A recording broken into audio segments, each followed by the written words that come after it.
welcome to Formula Masters China Series 2014. I'm Viviana Sun. We've got a sensational show for you here today, and in fact, it's going to be a great season all year long. But we're going to start by explaining a little bit about the Formula Masters China Series and why you need to watch it. Hi and welcome back. Joining me now is Mark Dreyer. Hi Mark. Hi, it's great to be here, thanks. Now explain to us how the racing works. Well, the format is actually pretty simple. There are 6 race weekends throughout the season. At each stop there are 3 races, and for the first and the third race, slightly longer than the middle one, and there are a few more points on offer as well. Sounds good. So what's the best thing about this series, and why should the viewers at home keep watching? Well, the reason everyone at home has to watch this race action is this. These cars are incredibly fast, and the drivers are pushing themselves and their cars to the absolute limit. There's a huge team of professional technicians behind every driver that you don't see on TV, and I can guarantee this won't just be a slow parade of cars around the track. There's going to be a lot of action. Well, sounds like the perfect mix of thrills and spills. The tension is building here with the first race of the season just minutes away. But before we go to the grid, let's find out a little more about the Formula Masters China Series.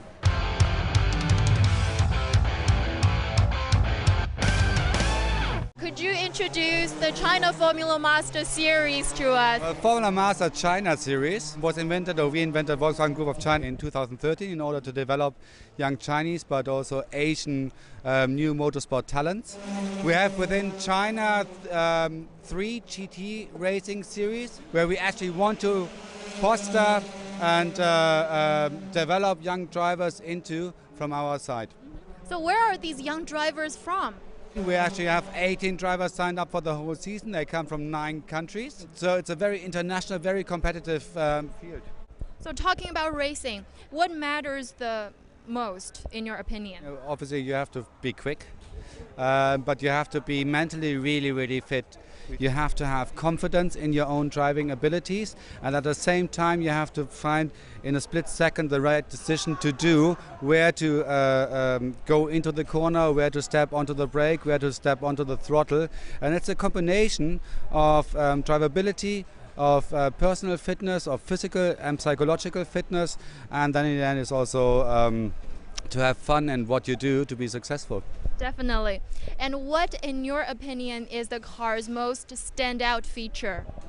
I think the most standout feature in our car is obviously the engine, which comes from a Volkswagen Group background.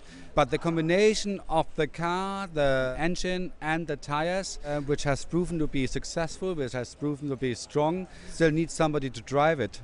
And talking about these young drivers, what could the future hold for these drivers and how far would they go? In the end of the day, the sky is the limit, but we have already proven from the 2013 Formula Master China Series that we have young drivers already getting one step further. So I think that is a proof of the abilities and of the resources of those young drivers to go anywhere where they actually want to go to, and this is what we also want to showcase with Formula Masters China Series and the connected other racing series within Volkswagen Group of China.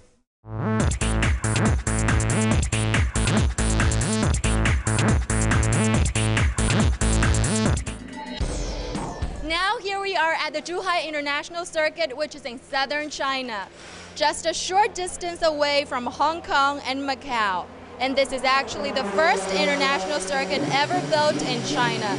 It's 4.319 kilometers in length, with 14 turns in all. But before we go racing, let's get to know the track a little better through the eyes of British driver Dan Wells, who races for Cebu Pacific Air by KCMG.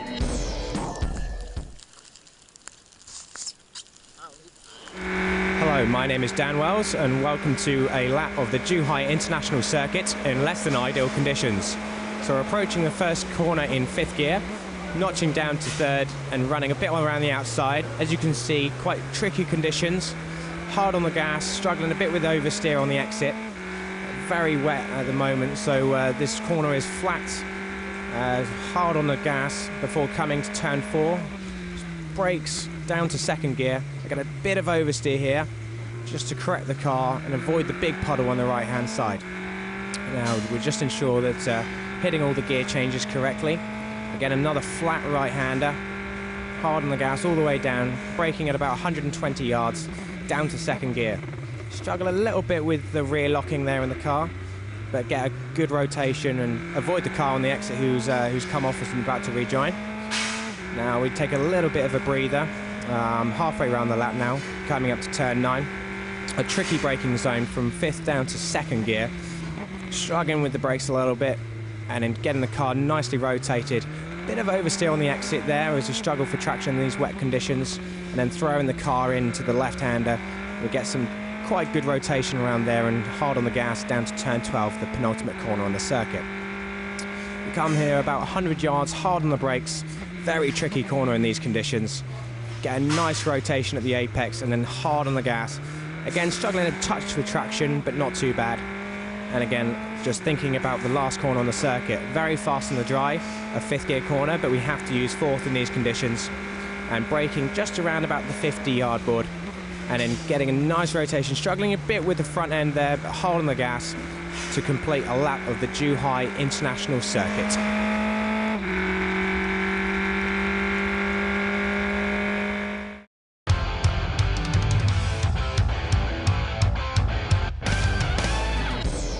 So Mark, talk us through with what happened with qualifying yesterday. Well, the weather has been the main topic of conversation here. It's just dry for the first time this race weekend, but we're just beginning to feel a few drops here as well, so very difficult for the drivers. They've been practicing on wet weather tyres the entire race weekend, and now we're not even sure at this stage what's going to happen with the race. But we'll just have a quick look at the starting positions from the grid.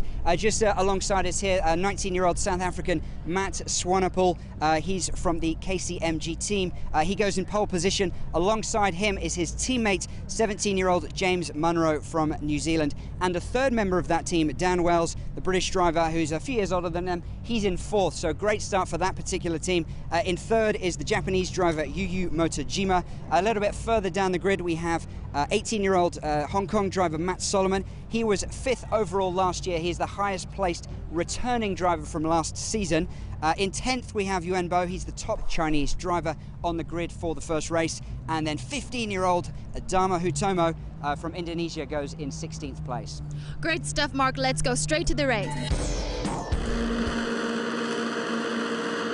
Early season jitters saw a few of the drivers stall their cars on the grid, prompting a number of delays. When the cars did finally get away, pole sitter Matt Swanepoel stalled on the grid and later had to rejoin at the back of the field. It wasn't all bad for the Cebu Pacific Airbike KCMG team though, because Swanepoel's 2 teammates took the lead. James Munro had a clear shot into turn 1, while Dan Wells in 4th was able to move up into 2nd after Yuya Motojima had to navigate around Swanepoel's stalled car in front of him on the grid. That was just the start of the drama though, with a multi-car incident moments later. Aston Hare from the Meritus GP team spun into the gravel, with Akhil Rabindra and Sean Hudspeth also involved. Rabindra was able to rejoin the action, but Hare's race was over and Hudspeth was furious after his Eurasia Motorsport car was left badly damaged. That brought out the safety car while the debris was cleared from the track. When racing began again on lap 3, Munro stayed out in front. Wells held on to 2nd, with Motojima in 3rd. 1 lap later, with Munro leading the field through turns 4 and 5, China's Yuan Bo briefly passed 15-year-old Indonesian Dharma Hutomo for 4th, but then Hutomo retook him, and Hong Kong driver Ronald Wu also went by Yuan. Back at the front, the 17-year-old Kiwi was looking comfortable and posted the fastest lap time of the race. Super licensed driver Yuya Motojima in 3rd hadn't raced Formula cars for several years, but he was pushing Dan Wells hard for 2nd. Meanwhile, in midfield, there was some shuffling for spaces with lots of aggressive driving styles on view. On lap 6, Yuan Bo slipped past Ronald Wu on the home straight to regain 5th position. 1 lap later, Matt Swanepoel's rollercoaster race continued. Having seen his pole position slip away after stalling at the start, he carved his way through the field, taking Yuan Bo into turn 1 here. But he would later draw a 30-second penalty for getting assistance from the marshals earlier on. Just behind him, Anderson Maltomo spun out early in lap 8, and though he was able to rejoin the race, the Meritus driver fell down to 10th in the field. The race had been shortened slightly down to 10 laps due to the delays prior to the start, and Motojima knew he had to make a move. As luck would have it though, 2 laps from home, Wells had an issue with his gear linkage, and that meant he could no longer hold off the Japanese driver, and MotoGP passed him on the final lap to go into second. Munro's faultless race continued to the end as he built up a lead of nearly 5.5 seconds. He came round to finish the first race of the season in front, followed by Yuya MotoGP and Dan Wells completing a 1-3 finish for the KCMG team. Congratulations, James. Mentally, it must have been a difficult start for you with so many false starts. How did you cope with that?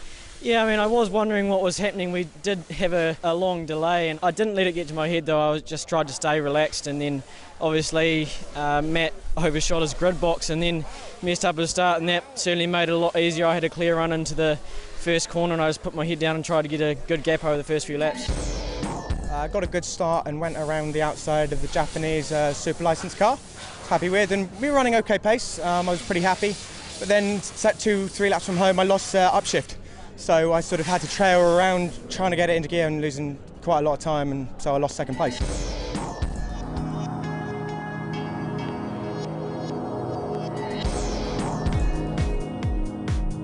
So confirmation of race 1 results there. James Munro of New Zealand in first, Yuya MotoGP of Japan in second, and Dan Wells from Great Britain in third. 2 Chinese finishers from the first race, Yuan Bo in 5th and Bao Jinlong in 9th. Matt Swanepoel was 12th and the final finisher from the race after his 30-second penalty.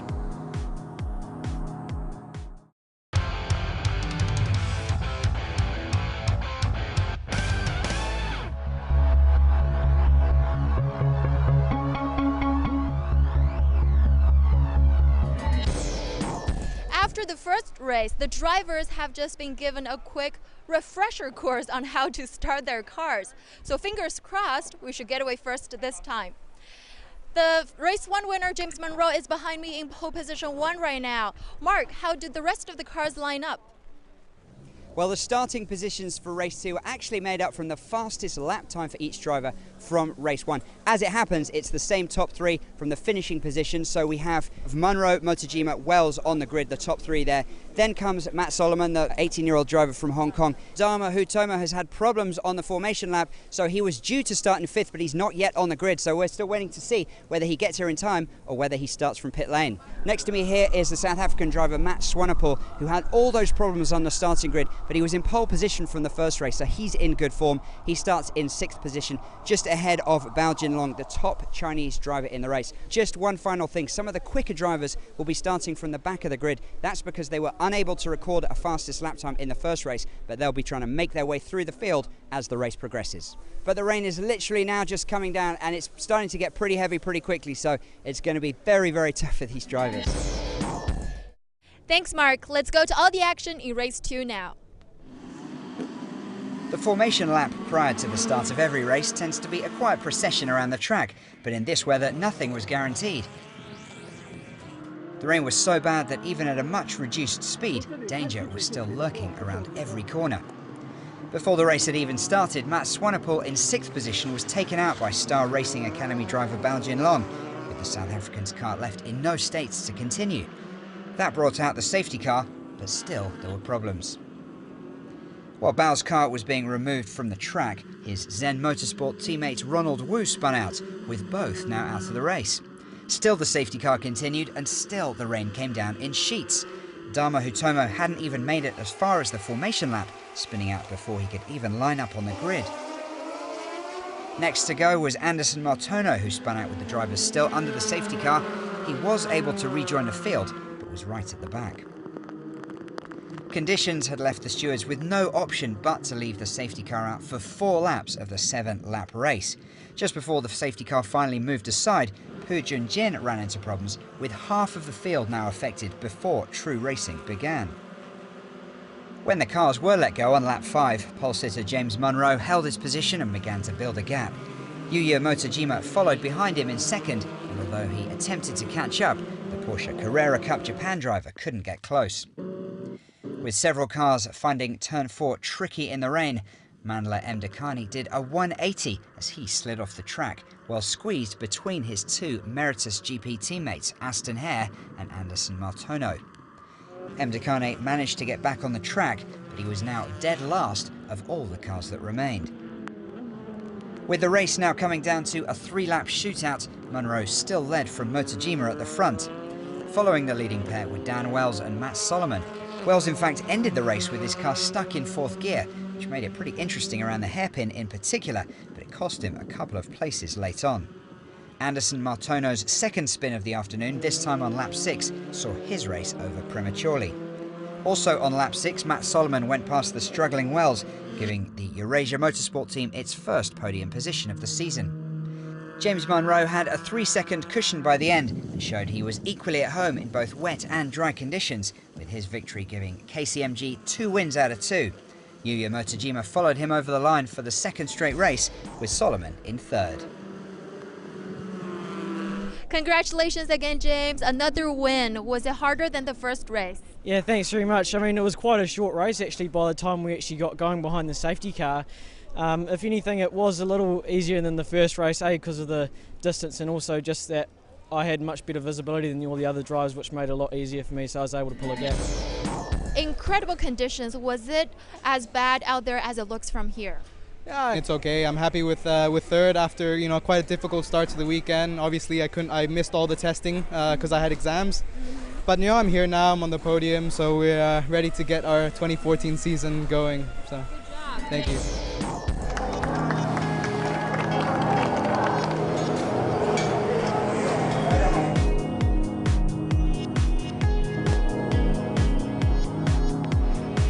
The official results of race 2, James Munro of New Zealand with his second win of the weekend, Yuya Motojima once again finishing in 2nd place, and Matt Solomon with his first podium of the season in 3rd.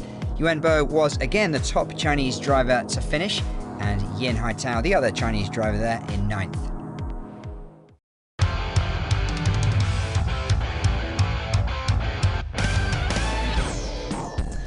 Welcome back to Zhuhai. We're here again for race 3 and we've had torrential rain this morning. Mark, what's the latest? That's right, heavy rain all throughout the night as well, and the elements are still coming down on us. It's not looking good. We've just had word there's going to be a driver's briefing, so I'm afraid it doesn't sound good. Okay, let's go and hear what they have to say.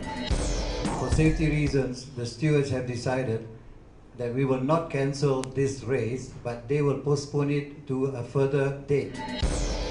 Mark, very disappointing decision, but safety always has to come first in racing. Absolutely right. What we're having with the standing water on the track here, it means that as soon as the cars being so low to the ground hit these puddles, they just slide straight across. And of course, you can't race in those conditions. Like a surfing board. Absolutely. It's more like surfing than racing today, yeah. Okay, let's go speak to the pole sitters from Cebu Pacific Air by KCMG team.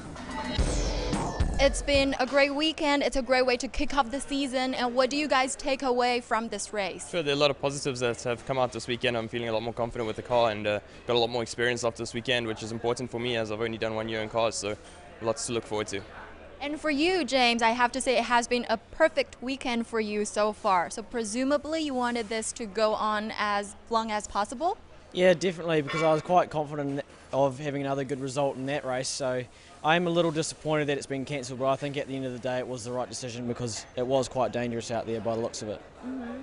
And Matt, you had bad luck for the first 2 races, but you get to keep your pole position for the rescheduled race. Yeah, for sure, there were problems that were beyond my control in the first 2 races, which is racing, but pole position for the next race will be good, something to look forward to. Well, thanks very much, guys. We'll see you in Shanghai.